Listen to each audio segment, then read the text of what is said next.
কেমন আছেন সকলে? আশা করি প্রত্যেকেই ভালো আছেন, আমিও এবং আমার পরিবার। আমি আবারও চলে আসলাম আরও একটি নতুন এপিসোডের সঙ্গে।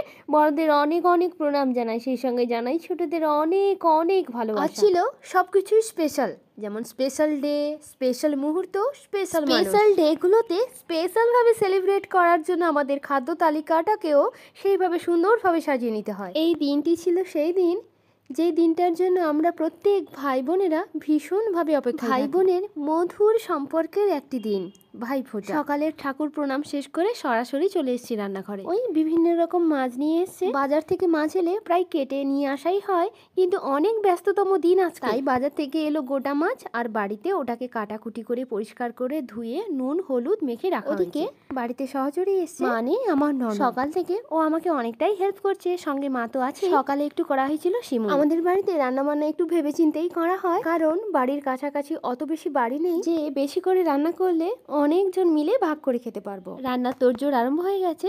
আমার কাছে আছে আমার যা, ওকেও ডেকে এনেছি। ভাইফোঁটার পর্বে যাওয়ার আগে আমরা দুপুরের রান্নাটা তাড়াতাড়ি করে কমপ্লিট করে নিই। দুপুরের মেনুতে রান্না হবে বেগুন ভাজা, সাদা ভাত দিয়ে চিংড়ি মাছ দিয়ে একটু তরকারি হবে, স্পেশাল ডিশ একটা থাকে চিলি ফিশ। ওই কাতলা মাছটাকে আমি ডুবো ডুবো করে কেটে নিয়েছি। সহচরী আদা বাটা দিয়েছে, রসুন বাটা দিয়েছে, লঙ্কা বাটা, আর উপর থেকে নুন ছড়িয়ে দিয়েছে, হলুদও ছড়িয়ে দিয়েছে। ভালো করে একটু ম্যারিনেট করে নিচ্ছে। চিলি ফিশের সঙ্গে আছে ফ্রাইড রাইস। উপর থেকে একটু ভালো করে ছড়িয়ে নিচ্ছে পাতিলেবুর রস, দিচ্ছে অনেকটাই বেশি পরিমাণ গোলমরিচের গুঁড়ো। আমি দিয়ে দিলাম চামচ ভর্তি করে করে বেশ কয়েকবার টক দই।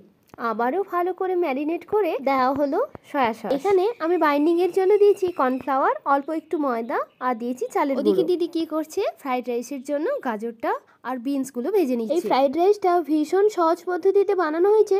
সব উপকরণগুলো আগে থাকতেই তো ভেজে নেওয়া হয়েছে, তারপর ওই গরম থাকতে থাকতেই নুন আর চিনি মাখিয়ে দেওয়া হয়েছে। আর সবজিগুলো ভাজার সময় তো একটু একটু করে নুন দেওয়াই ছিল। ওই রাইসটা যখন বানানো হয় ওইগুলো তো একসঙ্গে মাখিয়ে নেওয়া হয়েছিল। তারপর ওই ভাতের ফ্যানটা ঝরিয়ে দিয়ে, ওই ফ্যান ঝরানোর পরে ভাতটা যখন গরম অবস্থায় ছিল তখন নুন চিনি অল্প অল্প করে ঘি মিশিয়ে, আর আগে থাকতে যে সমস্ত সবজিগুলো নুন চিনি মাখিয়ে রাখা হয়েছিল ওই হাঁড়ির ভেতরে স্টেপ বাই স্টেপ দিয়ে ওলট পালট করে দিলেই ফ্রাইড রাইস রেডি। অল্প অল্প করে বেশ অনেকটাই পরিমাণ স্টেপ বাই স্টেপ ঘিটা ছড়িয়ে দেওয়া হয়েছিল। আর ওই ঘিটা মা তৈরি করেছিল বলেই বাড়িতে তার গন্ধ, তার বর্ণ, স্বাদ ছিল অসাধারণ। আমরা সপ্তাহে 1 থেকে 2 দিন দুপুরে আহারের সময় ওই ঘিটা আমরা ভক্ষণ করিয়া থাকি।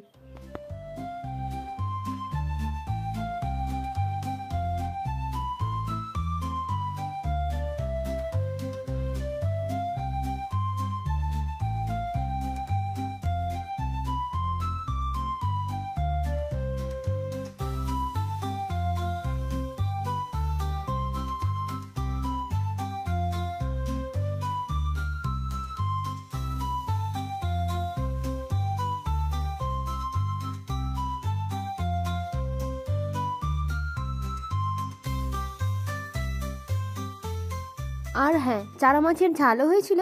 ওদিকে ওলের তরকারিটা করবে বলে দিদি মশলাটা করে নিচ্ছে, আর ওদিকে সহচরী ম্যারিনেট করা মাছগুলো ভেজে নিচ্ছে চিলি ফিশের জন্য। আর আমি এদিকে ফিশের জন্য মশলাটা করে নিচ্ছি। একটা বাটিতে জল নিয়েছি, chilli sauce, soya sauce, tomato ketchup, আর দিয়েছি কিছুটা পরিমাণ কর্নফ্লাওয়ার। ওই চিলি ফিশের জন্য যে মশলাগুলো প্রয়োজন, মশলাগুলো সরাসরি কড়াইতে না দিয়ে আমি একটা বাটিতে জল করে ওটা গুলিয়ে রেখেছি। ওদিকে সহচরী কড়াই তেলটা গরম হয়ে যেতে রসুন দিয়ে দিয়েছে, পেঁয়াজ, ক্যাপসিকাম। একটু আধ ভাজা হতে মশলার গোলানো জলটা আমি দিয়ে দিই। এরপর আর কিছুই না, হাত ধুয়ে বসে থাকো। জলটা ফুটে উঠলেই ভেজে রাখা মাছগুলো দিয়ে দাও। তরকারিটা ফুটে ওঠার আগে টক ঝাল নুন মিষ্টির পরিমাণটা দেখে নামিয়ে দাও। ওদিকে দিদি তৈরি হয়ে গেছে ওল চিংড়ি।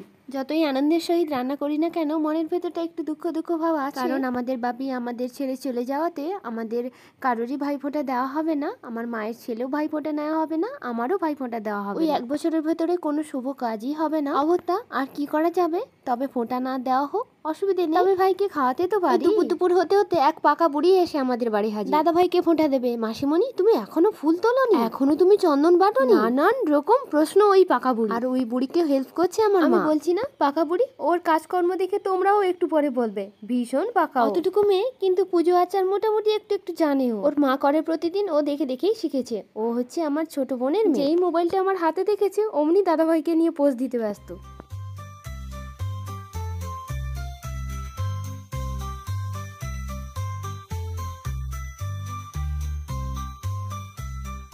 আমার ছেলে 2বার ফোঁটা পেয়েছে। একটা ওর বনুর কাছ থেকে পেয়েছে, আর একটা পেয়েছি ওর দিদিভাইয়ের কাছ থেকে। আমন্ত্রিত ভাইদের জন্য দুটো প্লেট রেডি করা হয়েছে। ওই দাদারা এসছে দুপুর দুজন দাদা আমার সহচরী, বড় জেঠুর 2 জন ছেলে, বড় দাদা আর মেজ দাদা। একটু পরে ওরা ভাত খাবে। ফোঁটা দেওয়ার সময় অত ভারী করে প্লেটটা রেডি করা হয়নি।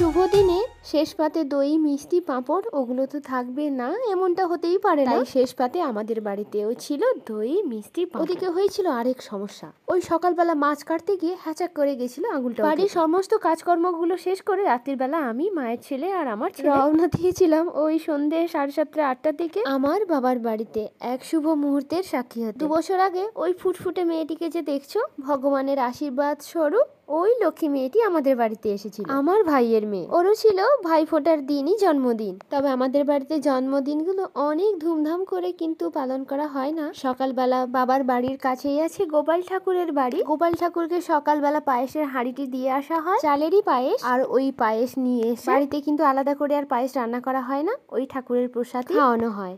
আর বাড়ির কাছাকাছি অন্যান্য মন্দিরগুলোতেও ভোগ দিয়ে আসা হয়। আমার ছোট মা ওকে আগে ভোগটা খাইয়ে দিয়েছে, তারপর যেই পায়েসটা খাওয়াতে যাবে ও কিছুতেই আর খাবে না। তারপর যেই আমার ছোট কাকু চামচটা ধরলো, অমনি টপাক করে মুখে পুরে দিল। আমার ছোট কাকু আর আমার ছোট মা ওর সারাক্ষণের বন্ধু। পাড়ার ছোট ছোট ছেলে মেয়েদের ডাকা হয়েছিল, ওরাও এসেছিল। ওই ভোগ আর পায়েস খাওয়ানোর পরে যেই প্রণাম করতে ওকে বলা হয়েছে, ও কিন্তু প্রণাম করতে খুব ভালো পারে। মাথা ঢুকে ওর প্রণাম করছে, আর বড়রা, দাদা ভাই, দিদি ভাইরা ওকে আতপ চাল, ধান, দুব্বো দিয়ে আশীর্বাদ করছে।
আমরা বাড়ি ফিরবো বলে একটু তাড়াতাড়ি করে খাওয়া দাওয়া করে বেরিয়ে পড়েছি। রাস্তায় আস্তে আস্তে দেখি একটা দারুণ অনেক ছোটদের ছিল সাংস্কৃতিক অনুষ্ঠান। দিনের শুরুটা যেমন হোক, রাতে আমি কিন্তু ফিরছি বাড়িতে অনেক আনন্দ নিয়ে, কারণ এই ধরনের সাংস্কৃতিক অনুষ্ঠান এখন আর দেখাই যায় না। তাছাড়া ছিল ভাইয়ের মেয়ের জন্মদিন, ভাইফোঁটা, সব মিলিয়ে আনন্দ অপরিসীম।